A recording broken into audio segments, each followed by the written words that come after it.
चर्चा का केंद्र है कक्षा 6 विज्ञान का अध्याय 4 वस्तुओं के समूह बनाना, जिसे आज हम शॉर्ट नोट्स के रूप में समझेंगे। बिल्कुल, और इस चर्चा का मुख्य उद्देश्य केवल एक सूची को पढ़ना नहीं है, बल्कि उस वैज्ञानिक दृष्टिकोण को समझना है जिसके तहत हमारे चारों ओर मौजूद अनंत वस्तुओं को उनकी विशेषताओं के आधार पर अलग-अलग समूहों में बांटा जाता है।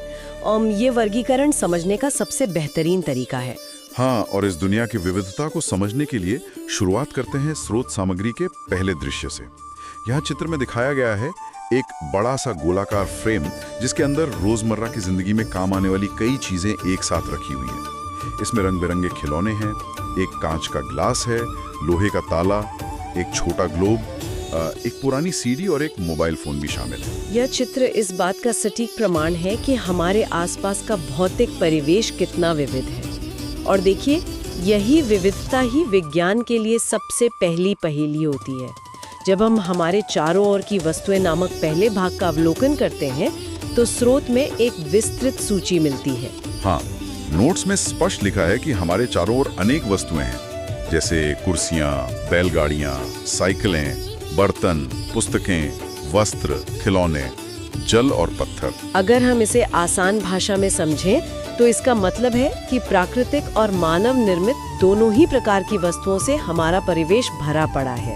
और नोट्स की जो सबसे महत्वपूर्ण पंक्ति है वो ये है कि इन सभी वस्तुओं की आकारें, रंग तथा गुण अलग अलग होते हैं। यही वो बिंदु है जहाँ से वर्गीकरण की आवश्यकता जन्म लेती है। बिल्कुल, हाँ। तो अगर हर चीज अलग है तो उनका अध्ययन कैसे किया जाए? नोट्स में वर्गीकरण के आधार को 2 स्पष्ट श्रेणियों में बांटा गया है। पहला आधार है आकृति। उदाहरण के लिए गोल वस्तुएं जैसे गेंद, संतरा या घड़ा, इन्हें अन्य आकृतियों से अलग किया जा सकता है।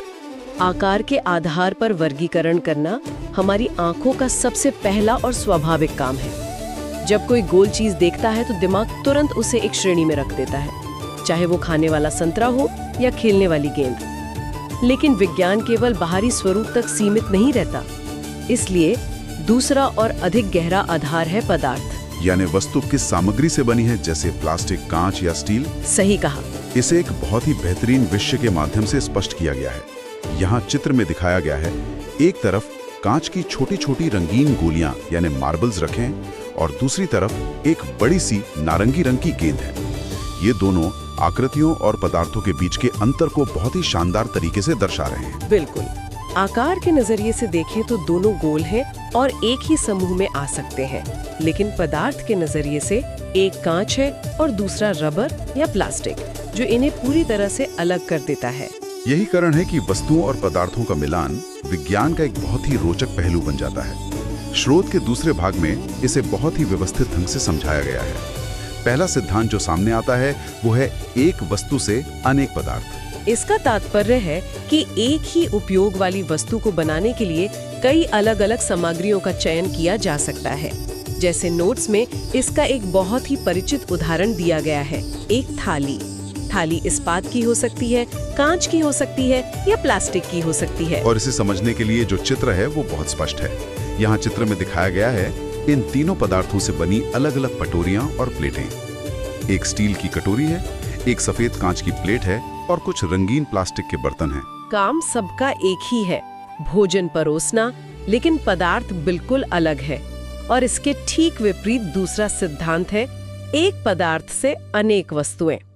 यह सिद्धांत किसी एक विशेष सामग्री की बहुमुखी प्रतिभा को दर्शाता है। उदाहरण के लिए लकड़ी। हाँ, लकड़ी का उदाहरण बहुत सटीक है। लकड़ी अपने आप में केवल एक प्राकृतिक पदार्थ है, लेकिन इसके गुणों को समझकर इसे अनगिनत रूप में ढाला गया है।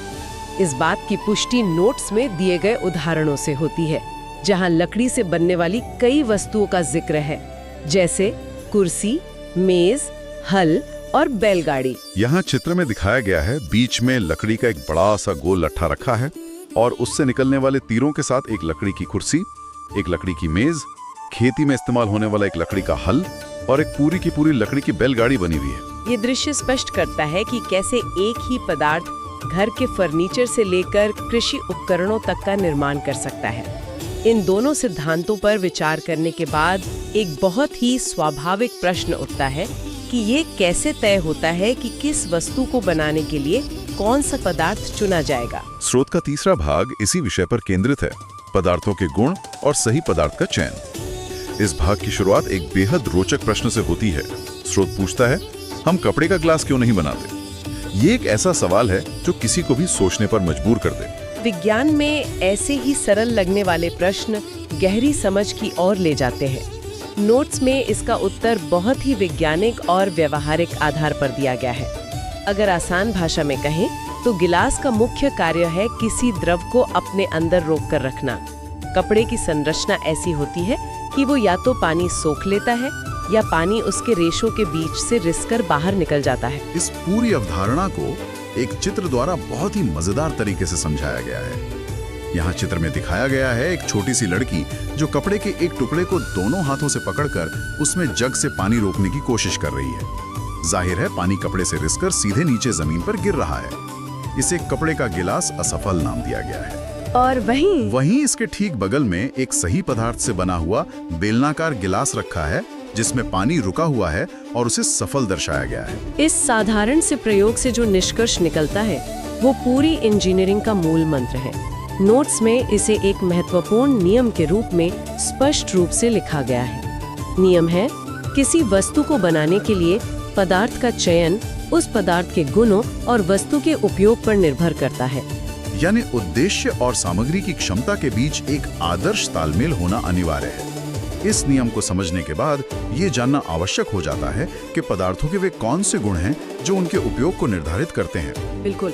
भाग 4 से इन्हीं विशिष्ट गुणों का विस्तृत विश्लेषण शुरू होता है। सबसे पहला गुण है दिखावट, और इसमें एक विशेष शब्द का प्रयोग किया गया है, द्युति। द्युति तो स्रोत में स्पष्ट किया गया है कि वे पदार्थ जिनमें द्युति यानी चमक होती है वे प्रायः धातु होते हैं। इसके प्रमुख उदाहरण हैं लोहा, तांबा, एल्यूमिनियम और सोना। ये चमक धातुओं का एक मौलिक भौतिक गुण है जो उन्हें अन्य पदार्थों से अलग पहचान देता है। लेकिन यहाँ नोट्स में एक बहुत ही महत्वपूर्ण चेतावनी भी दी गई है। कुछ धातुएं वायु और नमी के कारण अपनी चमक खो देती हैं और द्युतिहीन दिखाई देती हैं, जिसे हम आम भाषा में डल या फीका पड़ना कहते हैं।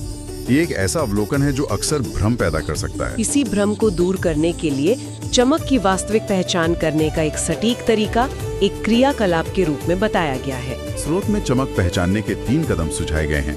पहला, जब धातु को काटते हैं तो उसके ताजा कटे हुए पृष्ठ को देखें। दूसरा, वो ताजा कटा हुआ हिस्सा चमकीला दिखाई देता है। और तीसरा, सैंड पेपर यानी रेगमाल से रगड़कर भी चमक देखी जा सकती है। असल में जब धातुएं वायुमंडल में मौजूद ऑक्सीजन से प्रतिक्रिया करती हैं तो उनकी केवल बाहरी परत प्रभावित होती है। इसीलिए काटने या रगड़ने पर अंदर की असली चमक दिख जाती है। इस क्रियाकलाप का एक बहुत ही स्पष्ट दृश्य प्रमाण भी मौजूद है। यहाँ चित्र में दिखाया गया है एक तांबे जैसा बेलनाकार पाइप जिसे बीच से आधा काटा गया है। पाइप का बाहरी हिस्सा थोड़ा धुंधला है, लेकिन जहाँ से उसे काटा गया है वो ताजा कटा हुआ पृष्ठ एकदम नई चमक के साथ दमक रहा है। यह साबित करता है कि धातुओं की असली पहचान हमेशा उनके भीतर सुरक्षित रहती है। चमक और दिखावट के बाद दूसरा सबसे महत्वपूर्ण भौतिक गुण है कठोरता। भाग 5 में पदार्थों को इसी आधार पर 2 मुख्य श्रेणियों में विभाजित किया गया है, कोमल पदार्थ और कठोर पदार्थ। कोमल पदार्थों की परिभाषा में नोट्स बताते हैं कि जिन्हें आसानी से दबाया यानी संपीड़ित किया जा सके या आसानी से खरोचा जा सके वे कोमल हैं। रुई और स्पंज इसके सबसे बेहतरीन उदाहरण हैं। दूसरी ओर कठोर पदार्थों की परिभाषा है कि जिन्हें दबाना या संपीड़ित करना कठिन होता है।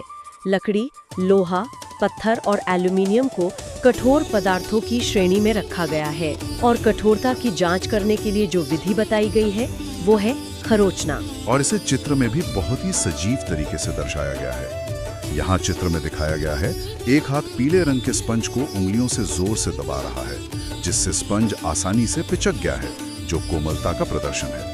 वहीं चित्र के दूसरे हिस्से में एक हाथ में धातु की चाबी पकड़ी हुई है जो किसी दूसरी कठोर सतह को जोर से खरोचने का प्रयास कर रही है। ये खरोचने वाली विधि ही ये तय करती है कि कौन सा पदार्थ अधिक कठोर है। अब तक हमने दिखावट और स्पर्श के आधार पर पदार्थों को परखा।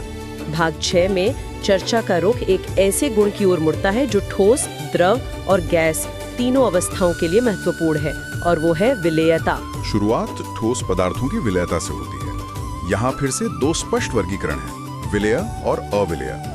विलेय के बारे में स्रोत कहता है कि ये वे पदार्थ हैं जो जल में पूर्णतः घुल लाते हैं या लुप्त हो जाते हैं। नमक और चीनी इसके सर्वमान्य उदाहरण हैं। और इसे दर्शाने के लिए जो चित्र है, हाँ, यहाँ चित्र में दिखाया गया है एक पारदर्शी कांच का बीकर जिसमें पानी एकदम साफ दिख रहा है, क्योंकि उसमें डाला गया पदार्थ पूरी तरह से लुप्त हो चुका है। इसके विपरीत अविलेय पदार्थ वे हैं जो जल में नहीं घुलते हैं, जैसे रेत, चॉक पाउडर और लकड़ी का बुरादा। गया है एक वैसा ही बीकर, लेकिन इस बार पानी के निचले हिस्से में एक मोटी परत जमा हो गई है। यह रेत या चॉक पाउडर है जो लुप्त नहीं हुआ है और पानी के तल में बैठ गया है। ये ठोस पदार्थों के पानी के साथ अलग अलग व्यवहार को एकदम स्पष्ट कर देता है, और ये व्यवहार केवल ठोस पदार्थों तक सीमित नहीं है। नोट्स का अगला हिस्सा द्रवों की विलेयता पर है। क्या एक द्रव दूसरे द्रव में घुल सकता है? इसके भी दो परिणाम होते हैं, मिश्रित और मिश्रित नहीं होते हैं। मिश्रित होने वाले द्रवों के लिए नोट्स में सिरका और नींबू के रस का उदाहरण दिया गया है जो जल में भली भांति मिल जाते हैं। यहाँ चित्र में दिखाया गया है एक बीकर जिसमें एक नीले रंग का द्रव भरा है और ये ऊपर से नीचे तक बिल्कुल एक समान है, यानी दोनों द्रव पूरी तरह से एक दूसरे में घुल मिल गए हैं। लेकिन सबसे दिलचस्प पहलू वो है जहाँ द्रव आपस में मिश्रित नहीं होते हैं। वे जल में घुलने के बजाय अपनी एक अलग परत बना लेते हैं। सरसों का तेल, नारियल का तेल और केरोसिन इसके उत्कृष्ट उदाहरण हैं। इस अलगाव को चित्र में साफ देखा जा सकता है। यहाँ चित्र में दिखाया गया है एक बीकर जिसमें नीचे पानी है और उस पानी के ठीक ऊपर तेल की एक स्पष्ट अलग पीली परत तैर रही है। यह दृश्य इस बात का सटीक उदाहरण है कि कुछ तरल पदार्थ आपस में नहीं मिलते। ठोस और द्रव के बाद नोट्स में एक बहुत ही महत्वपूर्ण तथ्य उठाया गया है। एक सीधा सवाल पूछा गया है, क्या गैसें भी जल में घुलती हैं? और इसका स्पष्ट उत्तर है कि कुछ गैसें जल में विलय हैं जबकि अन्य नहीं। यह तथ्य केवल एक रासायनिक गुण नहीं है बल्कि जीवन का एक बड़ा आधार है। नोट्स में स्पष्ट लिखा है कि जल में विलीन ऑक्सीजन गैस जल में रहने वाले जंतुओं और पादपों के जीवन के लिए अत्यंत आवश्यक है। फिर जल में गैसों के घुलने का ये गुण न होता तो पानी के भीतर का पूरा पारिस्थितिकी तंत्र खत्म हो जाता। मछलियां और अन्य जलीय जीव इसी घुली हुई ऑक्सीजन पर निर्भर करते हैं।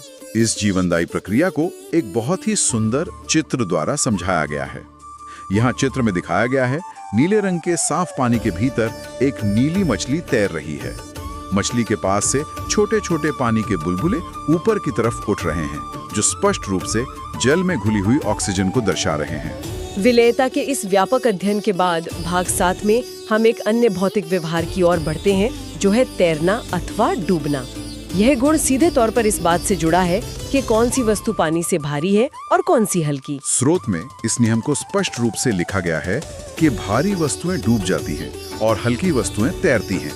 नोट्स में इसे दो सूचियों के माध्यम से समझाया गया है। तैरने वाली वस्तुओं में सूखी पत्तियां, लकड़ी का टुकड़ा और प्लास्टिक की गेंद शामिल हैं। और वहीं डूबने वाली वस्तुओं की सूची में पत्थर, चाबी और सिक्का दिए गए हैं। अब ये देखना दिलचस्प है कि पदार्थ प्रकाश के साथ कैसा व्यवहार करते हैं। यही गुण पारदर्शिता कहलाता है, जिसे भाग 7 के दूसरे हिस्से में समझाया गया है। पारदर्शिता को मूल रूप से दो चरम सीमाओं के बीच रखा गया है, पारदर्शी और अपारदर्शी। पारदर्शी वे पदार्थ हैं जिनसे आर पार साफ देखा जा सकता है, जैसे कांच, जल और वायु। इसे समझने के लिए यहाँ चित्र में दिखाया गया है एक दुकान का दृश्य जहाँ रैक पर बहुत सारे कांच के पारदर्शी डिब्बे रखे हैं। उन डिब्बों के अंदर रखे सामान को बाहर से ही बिल्कुल स्पष्ट रूप से देखा जा सकता है। और दूसरी चरम सीमा है अपारदर्शी, जिससे आर पार बिल्कुल नहीं देखा जा सकता। लकड़ी, गत्ता, धातु और दीवार इसके सबसे सामान्य उदाहरण हैं, जो प्रकाश को पूरी तरह से रोक लेते हैं। इसे स्पष्ट करने के लिए जो चित्र है वो बहुत ही सटीक है। यहाँ चित्र में दिखाया गया है एक लड़का जो अपने चेहरे के ठीक सामने एक सफेद रंग का अपारदर्शी गत्ता पकड़े हुए है। उस वस्तु के कारण लड़के का चेहरा बिल्कुल दिखाई नहीं दे रहा है क्योंकि प्रकाश उस गत्ते को पार नहीं कर पा रहा है। इन दोनों के बीच एक और अवस्था होती है जो प्रकाश को रोकती भी है और थोड़ा जाने भी देती है। नोट्स के पारदर्शिता भाग 2 में इसे पारभासी नाम दिया गया है। इसकी परिभाषा है कि ये ऐसे पदार्थ हैं जिनसे वस्तुओं को देख तो सकते हैं परंतु स्पष्ट नहीं बल्कि धुंधला। पारभाषीपन को परखने के लिए नोट्स में 2 बहुत ही व्यवहारिक क्रियाकलाप दिए गए हैं।